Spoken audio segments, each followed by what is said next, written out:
नमस्कार, मैं हूं योगेंद्र। आप देख रहे हैं खास खबर में हम बात कर रहे हैं नौ तपा हीट वेव। इसको लेकर के नौ तपा का अपना एक महत्व है और ज्योतिष महत्व भी है उसका, लेकिन इसके जो साइड इफेक्ट आते हैं, पूरा जनजीवन जो नौ तपा का सामना करता है वो झकझोर करके रख देते हैं। यानी कि गर्मी, और गर्मी में भी वो उच्च स्तरीय गर्मी जिसे कह सकते हैं। अलग अलग लॉजिक भी हैं कि इस दौरान अगर बरसात आती है तो माना जाता है कि मानसून कमज़ोर रहेगा, और अगर नौ तपा सफल होता है, यानी कि एक तरह से मैं जो समझ पाता हूँ उसको देख के माना जाता है कि तपस्या है ये, और ये तपस्या सृष्टि की है या ज्योतिष ज्ञान की है, आम जन की है, ये देखने वाली बात होगी। तो इस पूरे मुद्दे को लेकर के हम चर्चा करेंगे। हमारे साथ में जाने माने ज्योतिषाचार्य डॉक्टर अमित व्यास साहब हैं।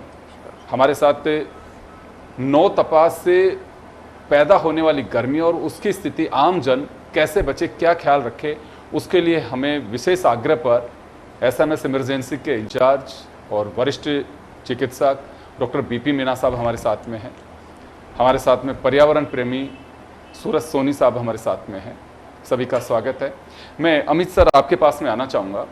नौ तपा, अभी मैं कहीं बात कर रहा था किसी से, तो मैं कहा सर गर्मी बहुत है, कि गर्मी है लेकिन आप बार बार अखबारों में चैनल्स पे चला करके नौ तपा, इससे और बीपी बढ़ा रहे हो हमारा, कि पता नहीं अभी गर्मी क्या होगी। तो एक तो दर्शक ये जानना चाहते हैं कि नौ तपा है क्या और इसका महत्व क्या है। देखिए, ज्योतिषीय दृष्टि से ज्येष्ठ का जो महीना आता है वो 14 मई से 14 जून रहता है, यानी सूर्य जो है वृषभ राशि में रहते हैं। और जब सूर्य वृषभ राशि में ही रोहिणी नक्षत्र में प्रवेश करते हैं, तब से लेके और 15 दिन तक वो रोहिणी नक्षत्र में रहते हैं। लेकिन उस 15 दिनों में से जो पहले के 9 दिन होते हैं, उस समय पर सूर्य का जो प्रभाव है वो रोहिणी नक्षत्र पर ज़्यादा होता है, जिसकी वजह से ताप या यूँ कह लीजिए कि प्रचंड गर्मी का एहसास हम लोगों को होता है।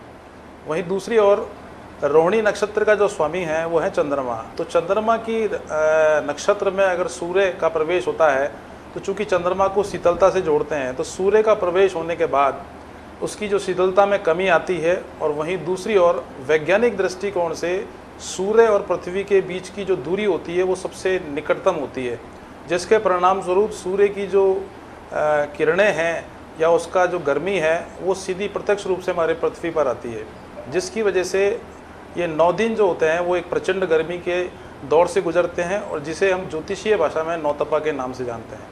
लेकिन दूसरा एक पहलू ये भी है कि जब तक सोना तपता नहीं है तब तक वो कुंदन नहीं बनता है।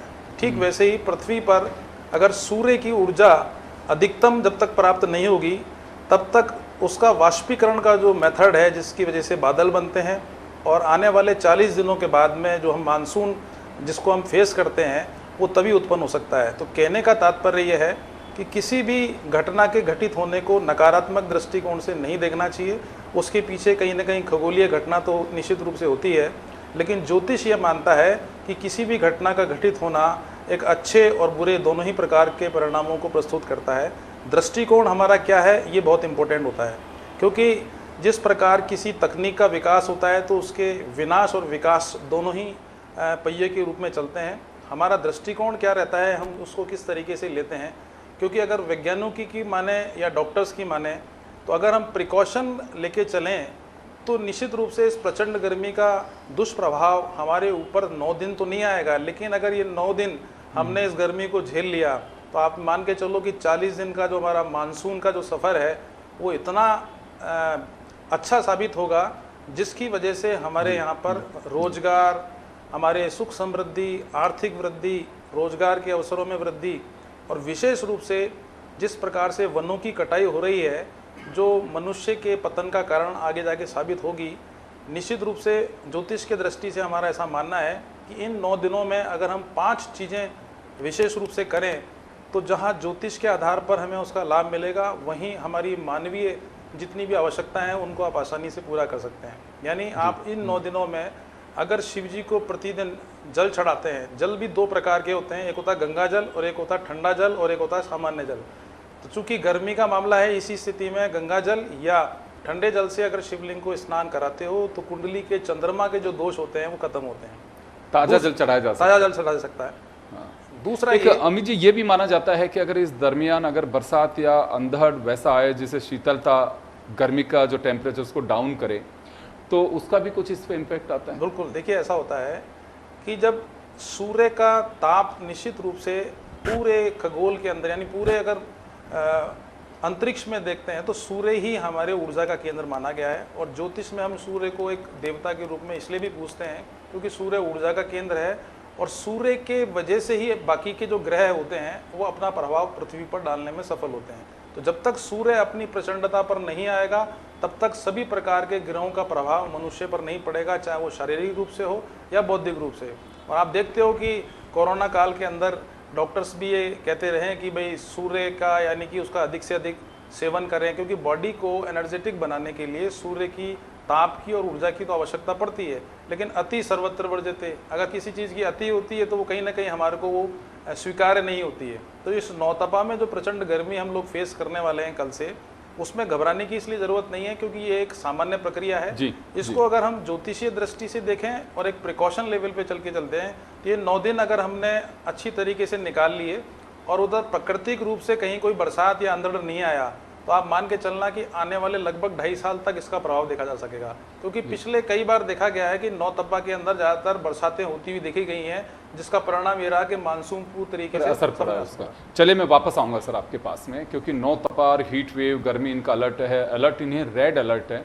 उसको देखते हुए वाकई जनमानस में जो एक तरह का यूं कहूं कि लोगों में एक चिंता होती है कि गर्मी इतने भयंकर, हालांकि गर्मी देखे ऐसी पहले भी पड़ती रही है, या तो हमारी जो लाइफ स्टाइल है वो इस तरह की हो गई है कि अब बहुत ज़्यादा सहन नहीं कर सकते। बाकी ऐसी बात नहीं है, पहले भी खेत खलियान में लोग काम करते थे तो इसी तरह की हीट वेव का भी सामना करते थे, और लंबे समय तक खेत खलियान में जो खलियान का काम होता था वो चलता रहता था, लेकिन लोग मुकाबला करते थे।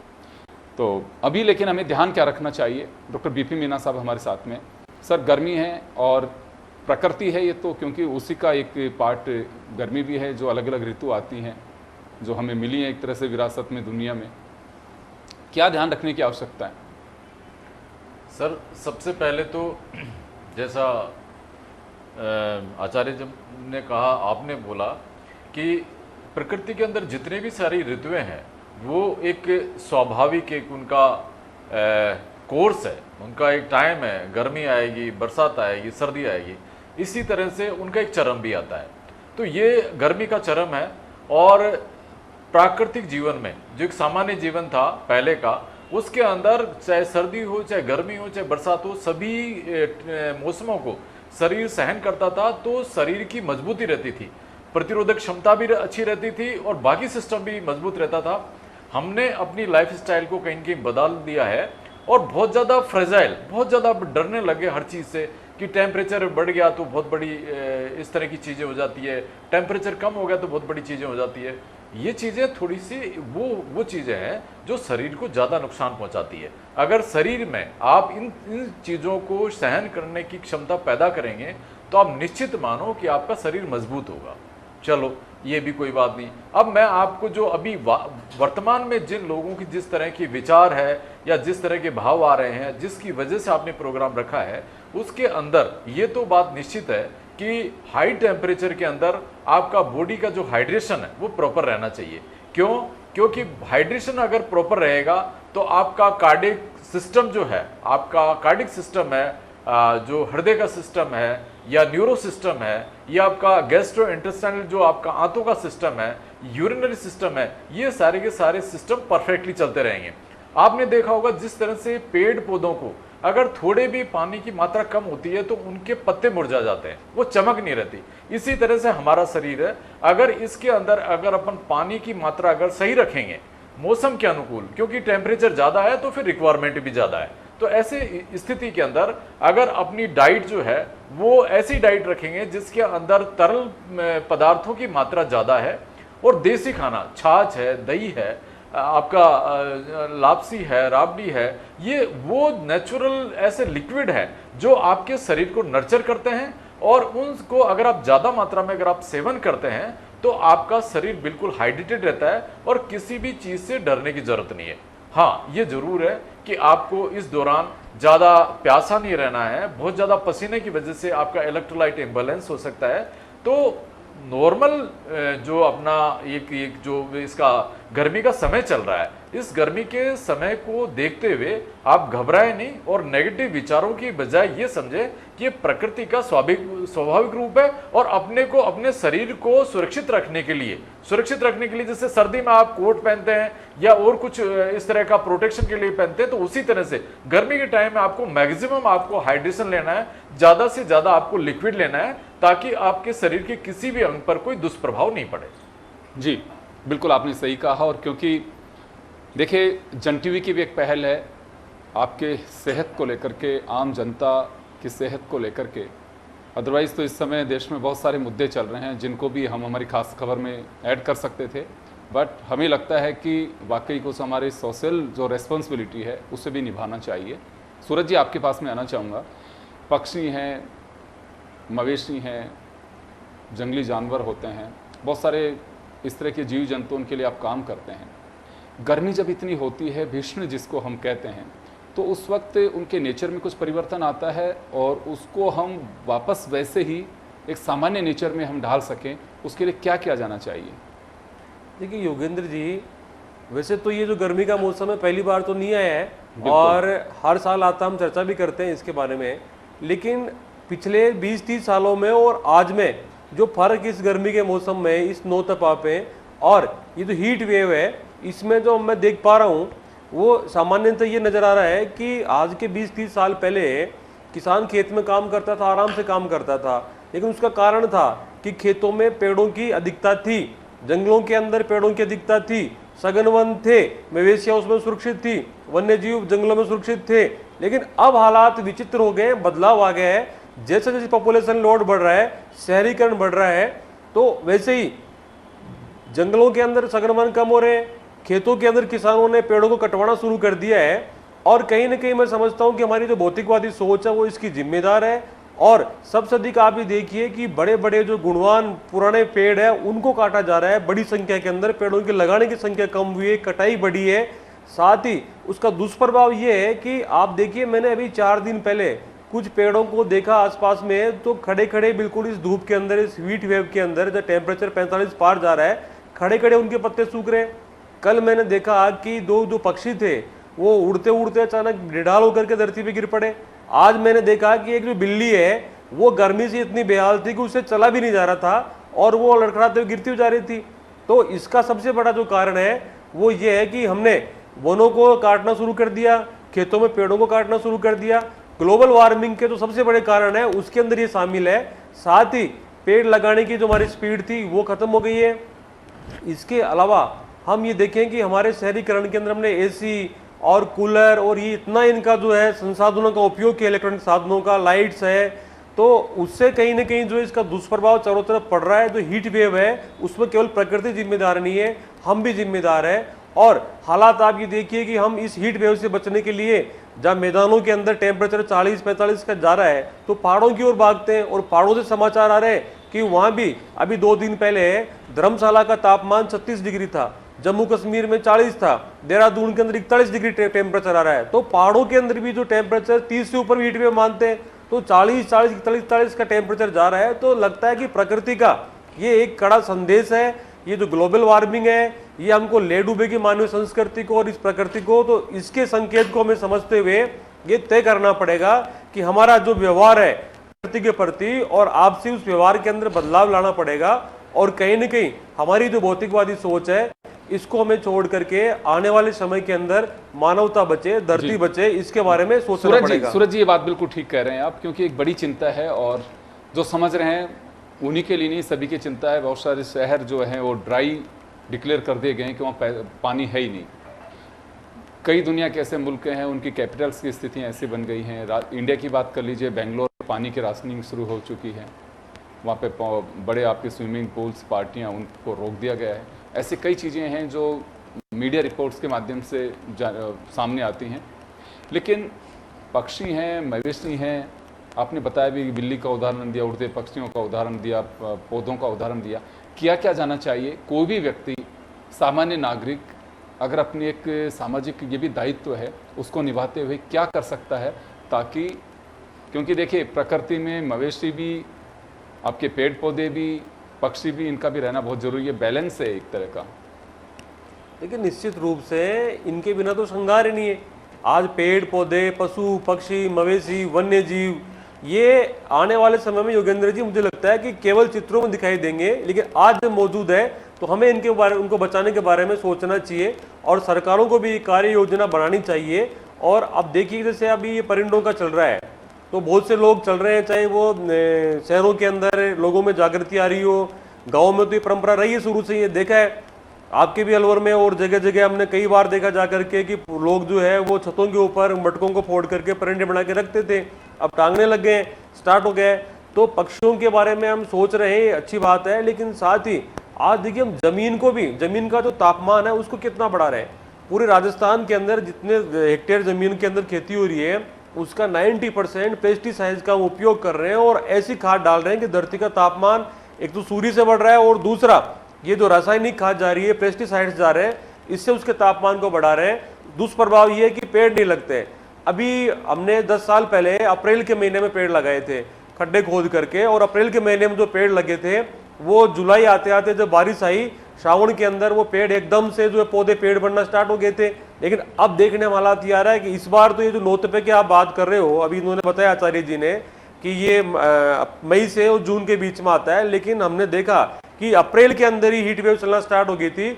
अप्रैल में धरती का जो तापमान था वो बढ़ा हुआ था और उससे हमने जब ट्राई किया खड्डे खोद करके पेड़ लगाने का, तो आज जो पेड़ लगेंगे वो कल सूख जाएंगे। तो ये जो टेम्परेचर है ये आने वाले समय में बड़ी चिंताजनक स्थितियां हैं। इसलिए चाहिए कि आज जो पेड़ कट रहे हैं उसका सख्ती से कानून बने।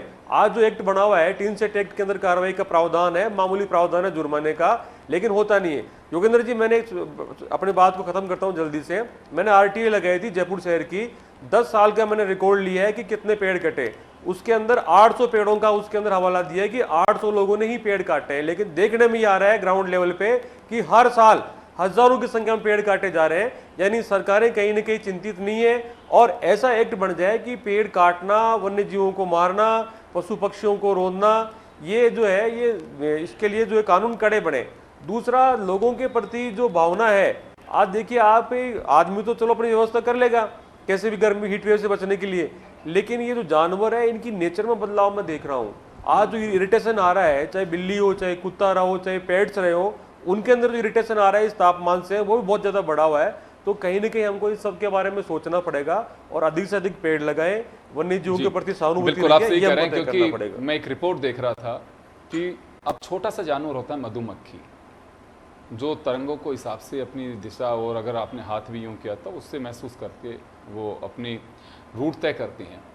ये कहा जा रहा है कि उनके स्वभाव पे बहुत ही व्यापक और अलग टाइप का एक प्रभाव पड़ा है कि वो बहुत विचलित हैं, कि हम इसी वजह से ज़्यादा उड़ान नहीं भर पाती हैं। आप देखते भी होंगे पहले झुंड के झुंड यो मधुमक्खियों की एक जगह से दूसरी जगह अगर उन्हें उड़ा दिया जाता था, तो अब केवल बस एक दायरे में। वो कन्फ्यूज जो होता है एक तरह से नेचर में कि हमें किस तरफ जाना है, क्योंकि तरंगे जिस तरह के हैं, जगह जगह टावर्स लगा दिए गए, मोबाइल फ़ोन्स हैं, तो इन तमाम चीज़ों का भी एक बड़ा व्यापक असर पड़ा है। एक खैर, लेकिन अब टेक्नोलॉजी की जो आवश्यकता है वो भी पूरी करनी है, लेकिन अब ध्यान रखना चाहिए। सबसे बड़ी बात है कि प्रकृति को बचाया कैसे जा सकता है। मैं वापस अमित जी का रुख करना चाहूँगा।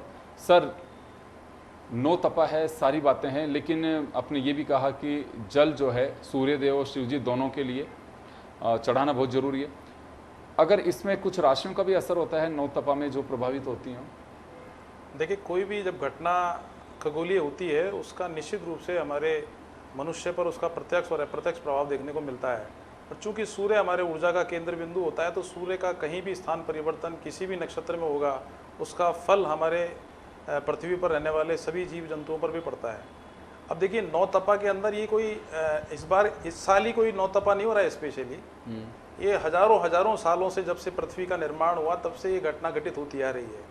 बस अंतर ये रहा कि हम इस प्राकृतिक घटना को एक पॉजिटिव रूप में न लेकर व्यक्ति ने अपने स्वार्थों को पूरा करने के लिए केवल और केवल जिस प्रकार से भौतिकता की ओर बढ़े, और शहरीकरण तो खैर निश्चित रूप से इसके लिए जिम्मेदार है, लेकिन ज्योतिष का ऐसा मानना है कि अगर कोई भी घटना घटित होती है तो अगर हम उसके लिए कुछ ऐसे शास्त्रोक्त उपाय हैं, कुछ पौराणिक ऐसी व्यवस्थाएं हैं जो वैज्ञानिक तथ्य लिए हुए हैं, उसमें सबसे पहला काम तो है कि अगर हम किसी भी काम को अच्छे ढंग से प्राकृतिक क्रिया का सामना करना चाहते हैं तो देखिए, मेरा ऐसा मानना है कि अगर आपके घर में किसी निसंतानता का अभाव पाया जाता है तो ऐसे दंपतियों को पीपल का पेड़ और नीम का पेड़ अपने आसपास लगाएं या मंदिर में जाके अवश्य रूप से लगाएं, खास तौर पे इस नौतपा में। दूसरी बात है कि तुलसी का पौधा चूंकि ऑक्सीकरण का भी काम करता है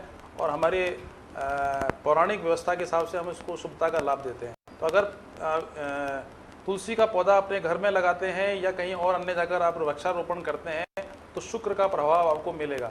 दूसरी ओर ये कि अगर हमारे द्वारा इन वृक्षों के साथ साथ में अगर कुछ ऐसे कार्य भी किए जाएं जिनकी वजह से, देखिए सबसे बड़ी बात है कि किसी भी गर्मी का प्रकोप हो या सर्दी का प्रकोप हो, अगर हम भूखे को भोजन कराते हैं और प्यासे को पानी पिलाते हैं तो निश्चित रूप से उसको हम पुण्य से जोड़ के चलते हैं।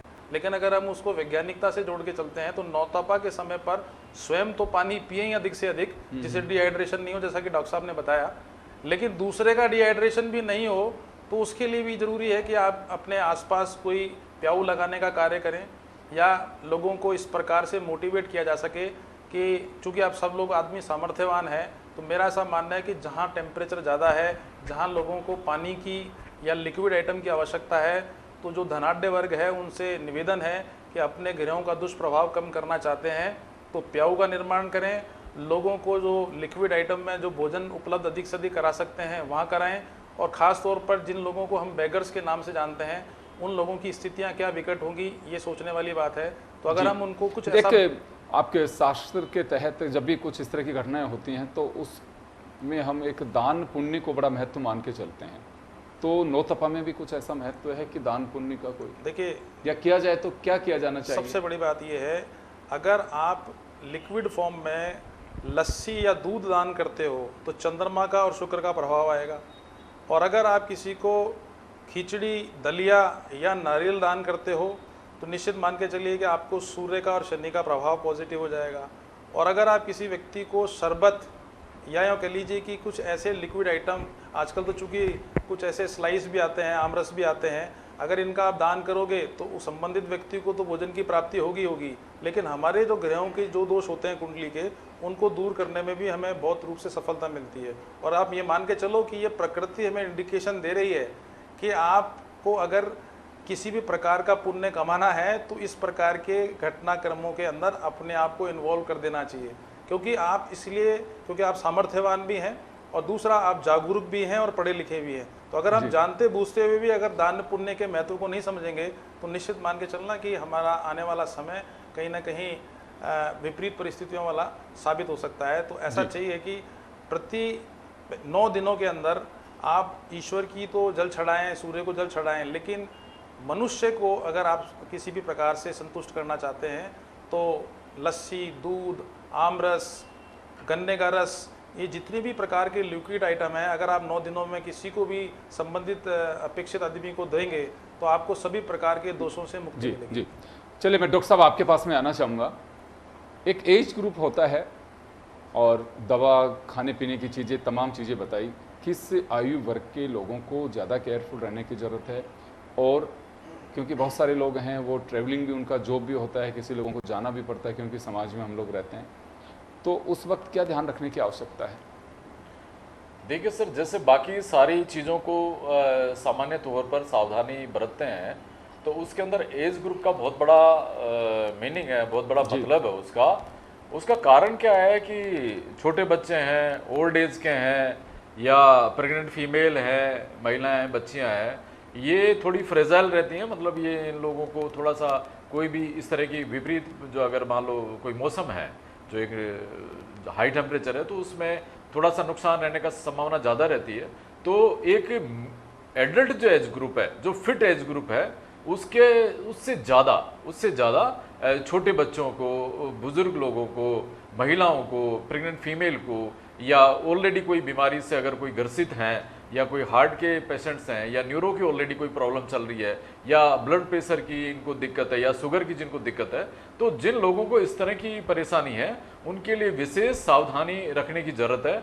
और मैं आपको एक निवेदन करूं, क्योंकि मैं अभी एसएमएस की जैसे हम लोग इमरजेंसी देखते हैं तो महाराज जी ने, आचार्य जी ने तो बहुत अच्छी बात करी और हमारे परम मित्र इन्होंने भी बहुत शानदार बात कही है वातावरण के बारे में। पर मैं आपको एक बात जो मेडिकल से थोड़ी सी हटके है वह मैं बताऊं कि आप इस प्रकृति के अंदर जरूरतमंद लोगों की जितनी सेवा करेंगे आपकी आत्मा को संतुष्टि मिलेगी और सेम टाइम उसी समय में वो सामने वाले को भी एक मदद मिल पाएगी, वो चाहे पानी से हो, चाहे छाया से हो, चाहे खाने से हो। तो जो सक्षम है उन लोगों को अपने धन का, अपने सामर्थ्य का, अपने पदों का, इन जब परमात्मा ने अगर उनको ब्लेस किया है, उनके ऊपर कृपा करी है, तो उनको चाहिए कि उन लोगों की मदद करें। और विशेषकर अगर आप बीमार आदमी को या जो लोग संपन्न नहीं, सक्षम नहीं है, उन लोगों को खाने पीने से,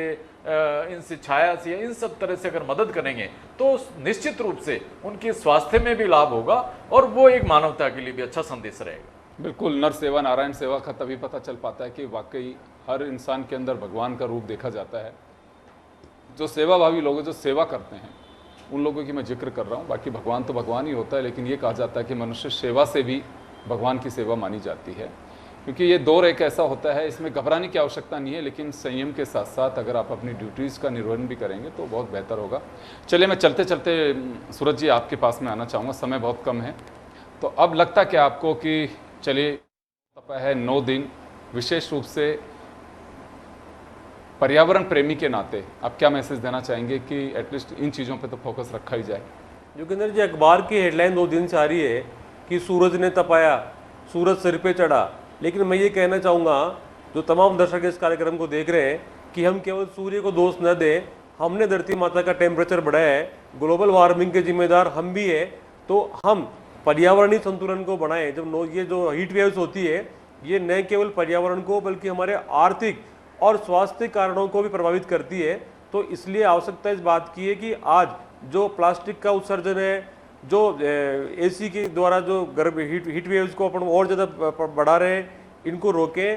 पेड़ लगाएं अधिक से अधिक, धरती का भी श्रृंगार है, साथ ही धरती माता का जो टेम्परेचर है उसको रोकने में सहायक है। और एक चीज़ मैं छोटी सी यहाँ रखना चाहूँगा कि जब हम गर्मियों में जाते थे नानी के, हमारे घूमने के लिए सब लोग जाते हैं, जो लोग देख रहे हैं तमाम, हम भी जाते थे, तो ये देखने में आता था कि पक्षियों के जो अंडे थे, गर्मियों की छुट्टियां होती थी, आमतौर पे मई जून में होती थी, तो पक्षियों का प्रजनन काल रहता है और उसमें उनके छोटे छोटे बच्चे चिंचाते थे। लेकिन आप देखिए कहीं नहीं है। एक तो वैसे ही जो पक्षियों की प्रजातियां विलुप्त हो गई है, दूसरा ये जो प्रजनन काल है ये बहुत प्रभावित हुआ है इस हीट वेव से। और आपको ये जान करके बहुत दुख होगा कि पक्षियों का जो प्रजनन है वो बिल्कुल बंद हो चुका है इस हीट वेव के अंदर, और छोटे बच्चे केवल अंडे के अंदर ही रह गए हैं, वो बाहर नहीं निकल पा रहे हैं। तो कहीं ना कहीं हम इस चीज़ के दोषी हैं। हम केवल सूर्य को दोष ना दें, धरती का टेम्परेचर ठीक रखें और पर्यावरणीय संतुलन को बनाए रखें।